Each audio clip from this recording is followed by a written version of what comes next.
ప్రభునందు ప్రియమైన వారలారా, ఈ ఉదయకాల సమయంలో ఈ ఆదివారపు ఆరాధన కార్యక్రమానికి వాక్య ధ్యానము ద్వారా దేవునితో సహవాసం, ప్రభువు మనకిచ్చిన చక్కని సమయాన్ని బట్టి దేవుని స్తుతిస్తూ ఈ ఉదయకాలం దేవుని వాక్యాన్ని చదువుకొని ఆధ్యాత్మికంగా బలపరచబడదాం.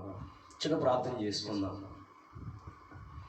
స్తోత్రం స్తోత్రం స్తోత్రం స్తోత్రం.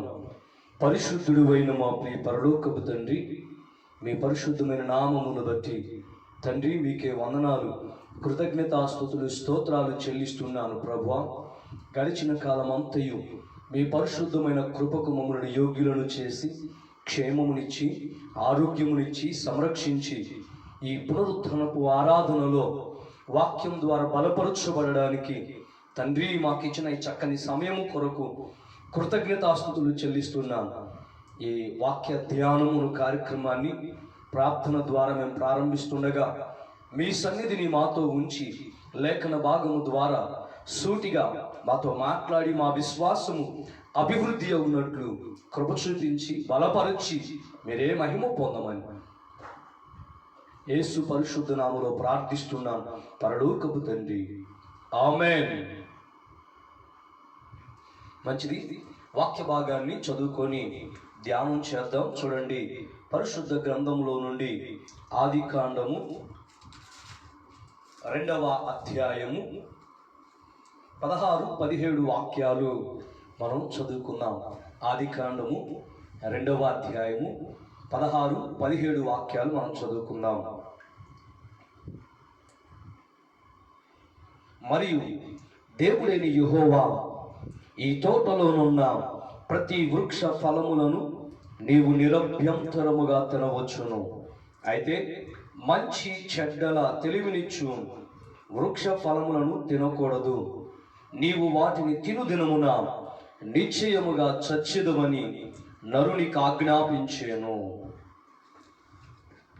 ప్రియులారా, చదువుకున్నటువంటి వాక్య భాగాన్ని మనం చూసినట్లయితే దేవాతి దేవుడు మొదటి మానవుడైన ఆదాముతో మాట్లాడుచున్న మాటలు. 5 దినాలు దేవుడు పని చేశాడు. మనుషునికి ఏది కావాలో, ఏదిస్తే సంతోషపడతాడో, ఏదిస్తే సంతృప్తి చెందుతాడో అవన్నీ 5 దినాలలో దేవుడు మాట ద్వారా కలుగు చేశాడు. 6వ దినమున మానవుని తన చేతులతో దేవుడు స్వయంగా మట్టిని పిచికి ఒక రూపాన్ని ఇచ్చి ఆ రూపంలో తన జీవాన్ని పోసి జీవించు ఆత్మగా మనుషుల్ని దేవుడు చేశాడు. హల్లెలూయా. దేవుని నిర్మాణమైన మనుషుడు అనగా దేవుని చేత నిర్మింపబడినటువంటి మొదటి మానవుడైన ఆదాముతో దేవుడు మాట్లాడిన మాటలు ఇప్పుడు మనం చదివిన వాక్యం. ఏదేను వనంలోని తీసుకొని వెళ్ళి ఆదామును దేవుడు ఏదేను వనంలో పెట్టి ఆయనకు చెప్తున్నాడు, నీవు ఇక్కడ ఉండి చక్కగా నీకు కావలసిన వాటిని తింటూ సంతృప్తి పడుతూ ఆనందిస్తూ నాతో కలిసి జీవించు అని దేవుడు ఒక ప్రణాళిక చొప్పున ఏదేను వనంలో ఆదాముని ఉంచాడు. అయితే ప్రియులారా, తరువాత కాల క్రమేణా ఆదాము ఒంటరిగా ఉండడం దేవునికి ఇష్టం లేదు. హవ్వను తన పక్కటెముకలను తీసాడు. తరువాత సర్పము చేత మోసపురచబడ్డారు. తినవద్దు అని దేవుడు ఏదైతే చెప్పాడో, దేవుని ఆజ్ఞ ఏదైతే ఉందో దానిని మీరుట వలన ఆ ఏదెను వనం నుండి వెళ్ళగొట్టబడ్డారు. ప్రియులారా, గమనించాలి, ఇది మనకు తెలిసినటువంటి ఒక జరిగిన వాస్తవ సంఘటన. అయితే ఈ భాగంలో నుండి ఈ ఉదయకాలం పరిశుద్ధుడైన దేవుడు ఒక చక్కని విషయాన్ని వర్తమాన రూపంలో మనతో మాట్లాడాలని ఈ సమయాన్ని ఇచ్చాడు. హల్లెలూయా. అయితే ప్రియులారా, ఈ ఉదయకాలం ఈ జరిగినటువంటి సంఘటనల నుండి దేవుని వాక్యాన్ని మనం ధ్యానం చేస్తూలో నా ధ్యానాంశం మానవుడు ఏం పోగొట్టుకున్నాడు, దేవుని యొక్క ప్రేమలో నుండి, దేవుని యొక్క ఏర్పాటులో నుండి, అనగా దేవుడు ఎంతో ప్రేమగా సృజించుకున్న మనుష్యుడు ఏదేను వనము నుండి వెళ్ళగొట్టుట వలన ఏమేం పోగొట్టుకున్నాడు, అనగా ఏమి నష్టపోయాడు.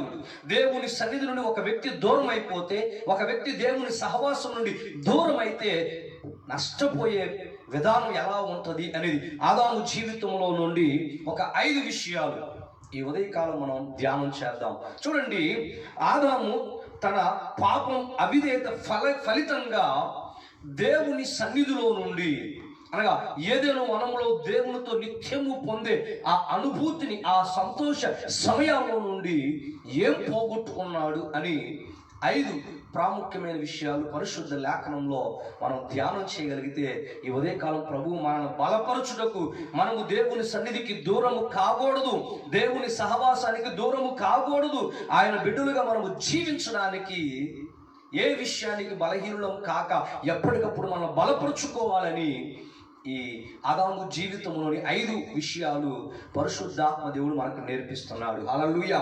మొదటిగా మనం చూసినట్లయితే ఆదాము పోగొట్టుకున్న ఆధిక్యత ఏంటి అని మనం చూస్తే ఇక్కడ రాస్తాడు కదా, దేవుని ప్రియకుమారుడిగా ఉండే అనుబంధాన్ని పోగొట్టుకున్నాడు.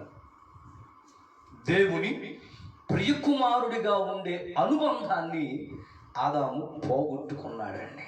అవునండి, దేవుడు నిర్మించిన, తన చేతులతో తయారు చేసిన ప్రప్రథమమైన మనుష్యుడు, దేవుడు ఎంతో ఇష్టంగా, ఎంతో ప్రేమగా, ఎంతో శ్రద్ధగా మానవుణ్ణి తన రూపంలో, తన పోలిక చొప్పున నిర్మించుకున్నాడండి.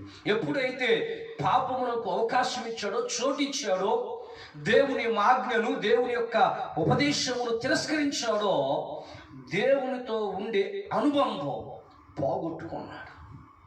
పిల్లలు గమనించాలి, దేవుని సన్నిధిలో వాక్యం వింటూ కూడా, సత్యవాక్యాన్ని తెలుసుకుంటూ కూడా అనేక పర్యాయాలు మనుషులు చేసే నిర్లక్ష్యపూరితమైనటువంటి పనేంటో తెలుసా? ఇది చిన్న తప్పే కదా, దేవుడి దగ్గరికి వెళ్ళి ప్రభువా క్షమించు అంటే క్షమించేస్తాడు కదా అనేటువంటి ఒక నిర్లక్ష్య ధోరణితో సత్యవాక్యము, దైవ సేవకులంగా కొన్ని గంటల పాటు దేవుడి పాదాల దగ్గర కూర్చొని ఎంతో దేవుడి దగ్గర వేడుకొని పొందుకున్న ప్రత్యక్షతతో సంఘాన్ని బలపరచాలని వాక్యాన్ని అందిస్తుంటే విని కూడా నిర్లక్ష్య ధోరణి వహించే వ్యక్తి ఆధ్యాత్మికంగా ఎదగలేకపోవడం మాత్రమే కాక దేవునితో తనకున్నటువంటి అనుబంధాన్ని పాడు చేసుకుంటున్నాడనే విషయాన్ని ఈ ఉదయకాలం దేవుని వాక్యం మనతో మాట్లాడుతుంది. హల్లెలూయా. కనుక ప్రియమైన వారలారా, వాక్యం వింటున్న నీవు, నీ సహవాసం దేవునితో ఎలా ఉంది, నీ అనుబంధం దేవునితో ఎలా ఉంది పరీక్షించుకోవలసిన విధానాన్ని ప్రభు ఆదాము జీవితంలో నుండి నీకు నాకు సూటిగా జ్ఞాపకం చేస్తా ఉన్నాడు. కనుక నీవు పాపమునకు చోటిస్తే, అనగా దేవుని ఆజ్ఞలను మీరితే, చెప్పిన వాక్య ప్రకారం కాక నీ ఇష్టానుసారంగా ప్రవర్తిస్తే ఖచ్చితంగా నీవు నష్టపోతావు. అందులో మొదటిది నువ్వు పోగొట్టుకుంది ఏందయ్యా అంటే దేవునితో ఉన్న అనుబంధాన్ని. ఆయన మనకు తండ్రి, మనం ఆయన పిల్లలు.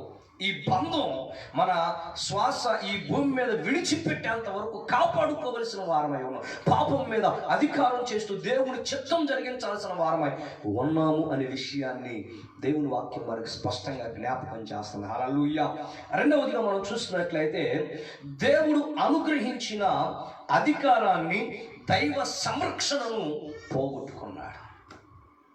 దేవుడు తనకు అనుగ్రహించిన అధికారాన్ని, దైవ సంరక్షణను ఆదాము పోగొట్టుకున్నాడండి. ఏదైనా వనానిలో ఈయనొక్కడే రాజు, ఈయనొక్కడే మంత్రి, ఈయనొక్కడే అధికారి, ఈయనొక్కడే నాయకుడు.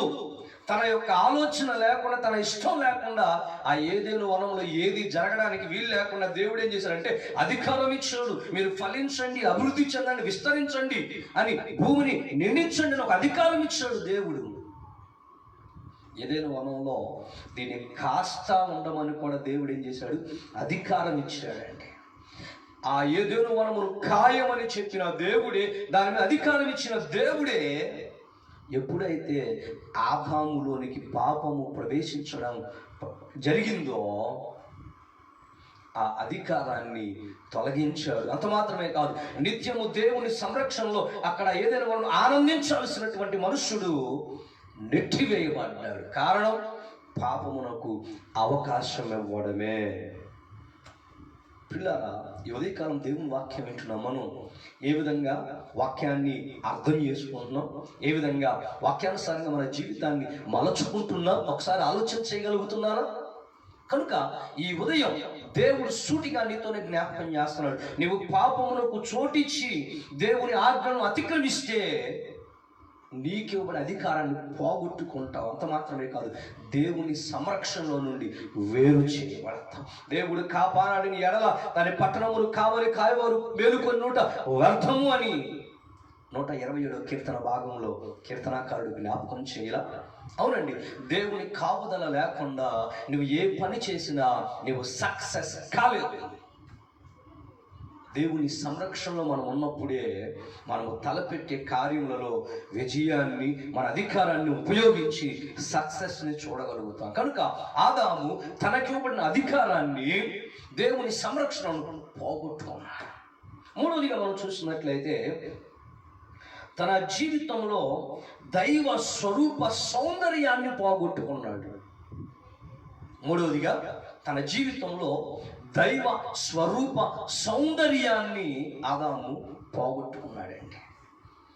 ఎప్పుడైతే దేవుని సహవాసంతో ఉన్నాడో, దేవుని యొక్క ఆత్మ నింపుదల, దేవుని యొక్క వెలుగు సంబంధిగా ఉన్నాడు, పాపము తనలో ప్రవేశించడం వలన ఆ దైవ స్వరూప సౌందర్యం అనేది ఆదాములో నుండి పోయిందండి. అనగా మరణానికి పాత్రుడిగా ఎంచబడ్డాడు. ఈ శరీరానికి ముసలితనము రావడం, ఈ శరీరము మరణానికి ఎంచబడ్డం అనేది జరిగింది. ఆ ఏదెను వనంలో ఉన్నంత కాలము మరణం తెలియదు, అలసట తెలియదు, శ్రమ తెలియదు, కష్టము తెలియదు, దుఃఖము తెలియదు, కన్నీరు తెలియదు, బాధ తెలియదు. ఎప్పుడైతే దేవుని సన్నిధిలో తనకివ్వబడిన స్వరూప సౌందర్యాన్ని పోగొట్టుకున్నాడో చెమటోడ్చాల్సి వచ్చింది, కష్టపడాల్సి వచ్చింది, బాధపడాల్సి వచ్చింది, ఇబ్బంది పడాల్సి వచ్చింది, తన యొక్క శక్తిని కష్టార్జితంగా వాడాల్సి వచ్చింది. దేవుని యొక్క సన్నిధిని తను అలక్ష్యంగా ఉండుట వలన. ప్రియమైన వారలారా, నీవు దేవుని సన్నిధిలో ఉండుట వలన అది సంతోషం అండి. దావీదు భక్తుడు అంటాడు కదా, 122వ కీర్తన మొదటి వాక్యం మనం చదివితే అంటాడు కదా, యెహోవా మందిరమునకు వెళ్ళుదమని జనులు నాతో చెప్పినప్పుడు నేను సంతోషించి తిని అన్నాడండి. హల్లెలూయా. దేవుని సన్నిధిలోనే మనకు సౌందర్యం, దేవుని సన్నిధిలోనే ఆయన రూపాంతర అనుభవాన్ని మనం అనుభవించగలుగుతాము. దేవుని సన్నిధికి దూరం అయితే కనుక ఖచ్చితంగా మనకివ్వబడిన సమస్తాన్ని కోల్పోతాం. మనం చూస్తే సాతాను పడద్రోయబడక మునుపు తేజో నక్షత్రం అని పేరు. పరలోక పట్టణములో ఒక మంచి సౌందర్యము కలిగినటువంటి వాడు, దేవుని యొక్క సన్నిధిలో బహు కీర్తనీయుడిగా పిలువబడ్డాడు. సంగీత ధ్వనులతో పరలోక పట్టణాన్ని ఉర్రూతలూయించగలిగినటువంటి సామర్థ్యము కలిగిన వాడు తేజో నక్షత్రముగా పిలువబడ్డాడు. ఎప్పుడైతే తన మనస్సును అతిశయించి దేవుని సన్నిధి నుండి నెట్టివేయబడ్డాడో సాతానుగా మారిపోయాడు, దుష్టుడిగా మారిపోయాడు, అపవాదిగా మారిపోయాడు. అలాగనే మనుష్యుడు కూడా పాపము వలన, దేవునికి దూరం అవటం వలన దేవుని యొక్క స్వరూపాన్ని, అనగా తన పోలికలో చేయబడిన ఈ రూపాన్ని పోగొట్టుకున్నాడండి.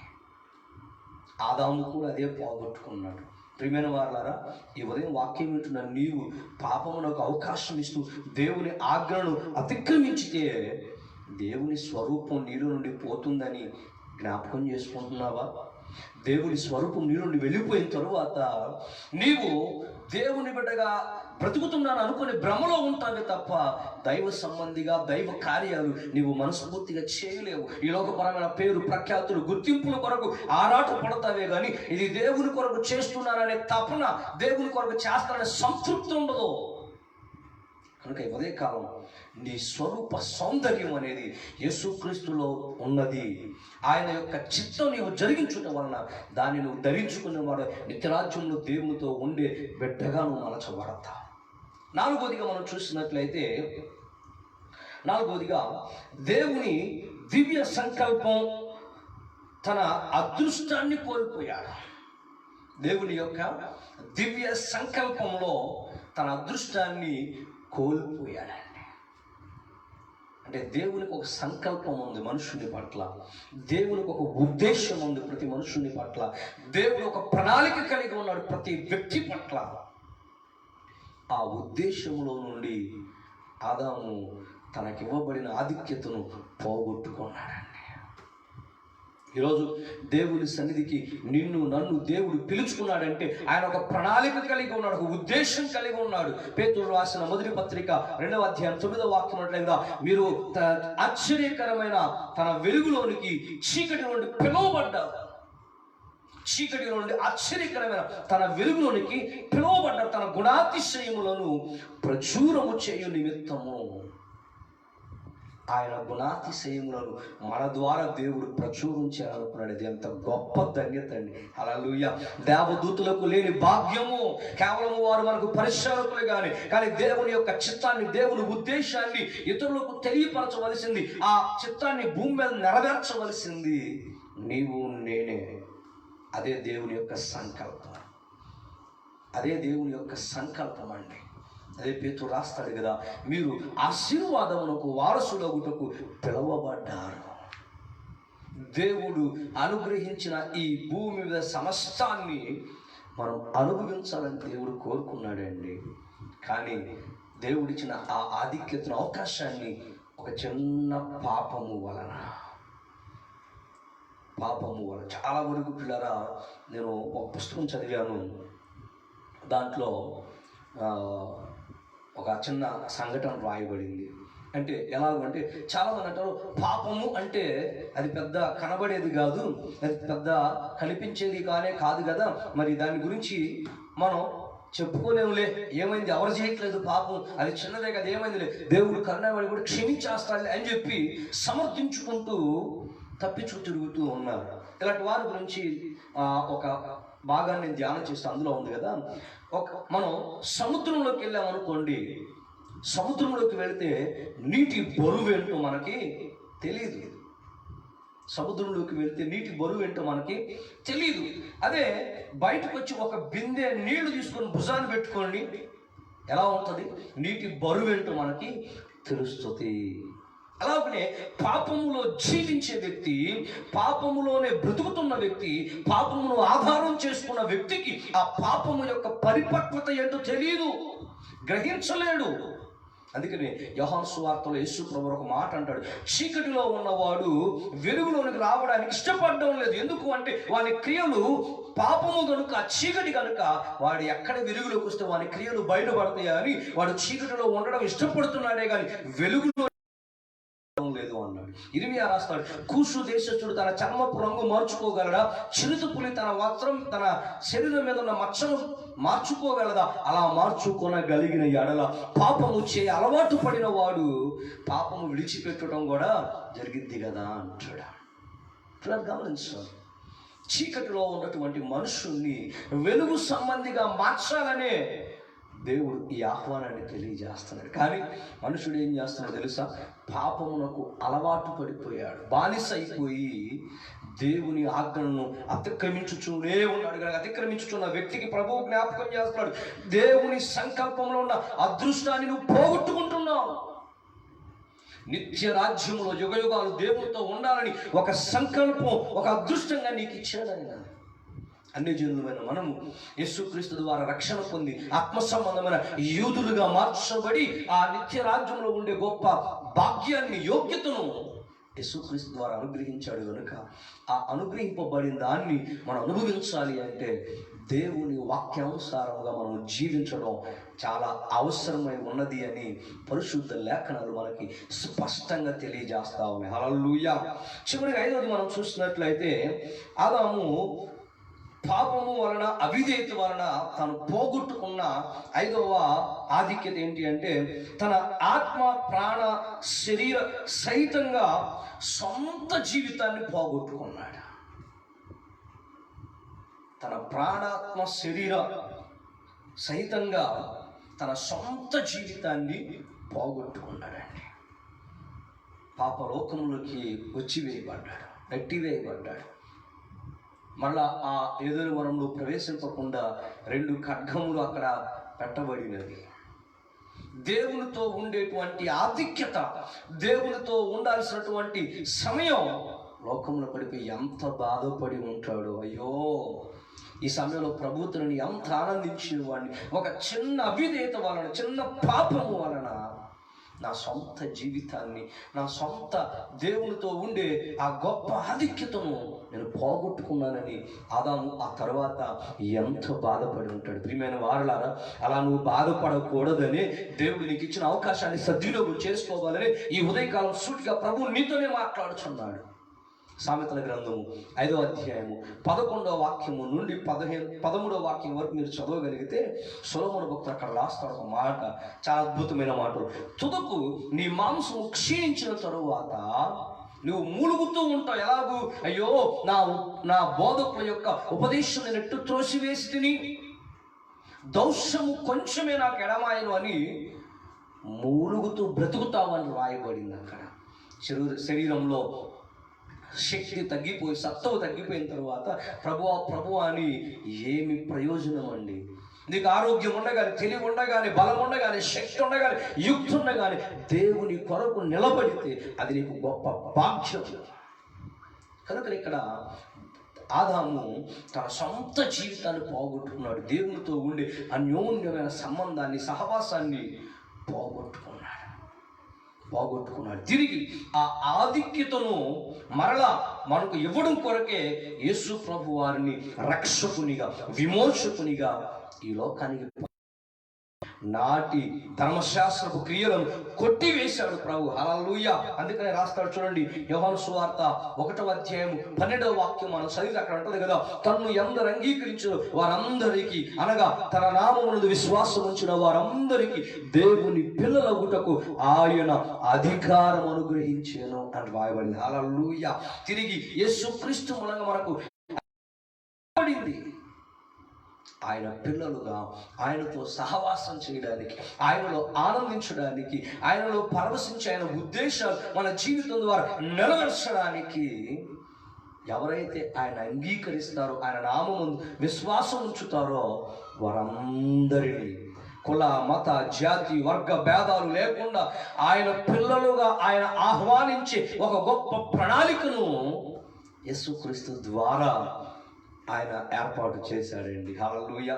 కనుక ఈ వాక్యం వింటున్న ప్రియులారా, నీవు పాపము వలన ఈ రకంగా 5 విధాలైనటువంటి ఆధిక్యతలు కోల్పోతున్నావు. దేవుని వాక్యం నీకు సమీపంగా ఉంది, నీకు దగ్గరగా ఉంది, నీతోనే మాట్లాడుతుంది. ఈ వాక్యము వింటున్న నీవు నీ జీవితాన్ని వాక్యము వెలుగులో పరీక్ష చేసుకొని ప్రభువు బిడ్డగా జీవించడానికి యేసునామమందు విశ్వాసం ఉంచి ప్రార్థించగలిగితే ఖచ్చితంగా నీవు దేవుని కుమారునిగా, కుమార్తెగా మార్చబడతావు. ఆ ఆధిక్యత నీకు ఇవ్వబడింది అని పరిశుద్ధ లేఖనం మనకు తెలియజేస్తాను. కనుక ఈ సమయంలో విన్న వాక్యాన్ని బట్టి ఎందుకని ప్రభువా, ఇదిగో నేను పాపం వల్ల ఈ విధమైన అధికారాన్ని కోల్పోయానని నీ వాక్యం ద్వారా నాతో మాట్లాడావు ప్రభువా, ఈరోజు దాన్ని సరి చేసుకొని నీ కుమార్తెగా, కుమారునిగా జీవించాలని ఇష్టపడుతున్నాను అని ప్రార్థన చేయకూడదు. ఎందుకని ఇంకా నీ సమయాన్ని వాయిదా వేస్తావు? ఎందుకని ఇవ్వబడిన సమయాన్ని దుర్వినియోగం చేసుకుంటావు? ప్రార్థన చేస్తావా? ప్రభువుని అడుగుతావా? ప్రభువా, నీ బిడ్డగా, నీ కుమార్తెగా నేను ఉండాలనుకుంటున్నాను. నీ ద్వారా నాకు సంప్రాప్తమైన ఏ ఆశీర్వాదమే కానీ, దీవెనయే కానీ, అధికారమే కానీ ఆదాము వల్ల నేను పోగొట్టుకొనక అనుభవించున్నట్లు సహాయం చేయని పరిశుద్ధాత్మని సహాయాన్ని వేడుకుందామా? ప్రార్థన చేసుకుందాం. ప్రియులారా, ప్రార్థన చేసుకున్న స్థలం మందే కళ్ళు మూసుకొని ప్రార్థనలు ఏకీభవించండి. చిన్న ప్రార్థన చేసుకుందాం. స్తోత్రం, స్తోత్రం, స్తోత్రం, స్తోత్రం. పరిశుద్ధుడు అయిన మా ప్రియ పరలోకపు తండ్రి, మీ పరిశుద్ధమైన నామమును బట్టి తండ్రి మీకే వందనాలు, కృతజ్ఞతాస్తుతులు, స్తోత్రాలు చెల్లిస్తున్నా. గడిచిన కాలం అంతయు మీ పరిశుద్ధమైన కృపకు మమ్ములను యోగ్యులను చేసి క్షేమమునిచ్చి ఉదయకాలం వాక్యము ద్వారా మమ్మల్ని మేము పరీక్షించుకొని మీ సన్నిధికి దూరం అవటం వలన, మీ ఆజ్ఞలను అతిక్రమించుట వలన, పాపమునకు చోటించుట వలన మేము ఏం నష్టపోతున్నామో, మా పితరుడైన ఆదాము ఏం పోగొట్టుకున్నాడో 5 రకాలైన అనుభవాలు మీ వాక్యం ద్వారా మాతో మాట్లాడినందుకు కృతజ్ఞతాస్తుతులు చెల్లిస్తున్నాను. విత్తబడిన మాటల ద్వారా ఎవరైతే అయా ఈ వాక్యం విని సరి చేసుకోవడానికి ఇష్టపడి ప్రార్థనలో ఏకీభవిస్తున్నారు, వారందరినీ మీ పరిశుద్ధ హస్తాలకు అప్పగిస్తున్నాను. మీరే బలపరచండి, వాక్యానుసారంగా స్థిరపరచండి. మీ మీద ఆధారపడిన కొలది మీ చిత్తాన్ని జరిగించుటకు అవసరమైన సామర్థ్యాన్ని మీ పరిశుద్ధాత్మతో అనుగ్రహించి మీ రెట్టింపు దీవెనకు, మీ రెట్టింపు ఆశీర్వాదములకు యోగ్యులవునట్లుగా సహాయము చేసి బలపరచమని మీ చేతులకు అప్పగిస్తున్నాను. అయా కనికరించండి. సకల లోకంలో ప్రభువా నేటికి విలయతాండం చేస్తున్న ఈ కరోనా వైరస్ నుండి ప్రతి ఒక్కరూ స్వస్థచితులవునట్లు మీ కాపుదల దయచేయండి. ఈ వైరస్ పూర్తిగా నిర్మూలము చేయబడినట్లు మీ పరిశుద్ధమైన కార్యం కొరకు దీనులమై అయా కన్నీటితో మీ పాదాల దగ్గర వేడుకుంటున్నాం. ప్రపంచ దేశాలకు సమాధానం కలుగునట్లు సహాయం చేయండి. అయా మేము నేర్చుకుంటున్న ప్రతి వాక్యము అయా మేము విధేయులమై లోబడినట్లు మీ చిత్తం మా జీవితంలో జరిగించగలుగునట్లు సహాయం చేసి మీరు మహిమ పొందమని, ఈ దినమంతయు మీ పరిశుద్ధమైన కృపతో మమ్మల్ని భద్రపరిచి క్షేమమునిచ్చి మీరే మహిమ పొందమని మీ పరిశుద్ధమైన కృపకు మమ్మల్ని అప్పగించుకుంటూ యేసు పరిశుద్ధ నామములో ప్రార్థించి మా మనవులకు సమాధానం పొందుకున్నామని నమ్ముచున్నాం మా పరలోకపు తండ్రి, ఆమేన్. మన తండ్రి అయిన దేవుని ప్రేమ, కుమారుడైన యేసుక్రీస్తు వారి కృప, పరిశుద్ధాత్మ దేవుని యొక్క అన్యోన్యమైన సహవాసం, సన్నిధి, సమాధానం కూడి వచ్చిన మనకు వాక్యం విని బలపరచబడి తీర్మానం చేసుకున్న ప్రతి ఒక్కరికి సకల లోక పరిశుద్ధులకు ఇప్పుడు నెలప్పుడు సదాకాలము తోడై నడిపించునుగాక. ఆమేన్. మీ అందరికి వందనాలండి.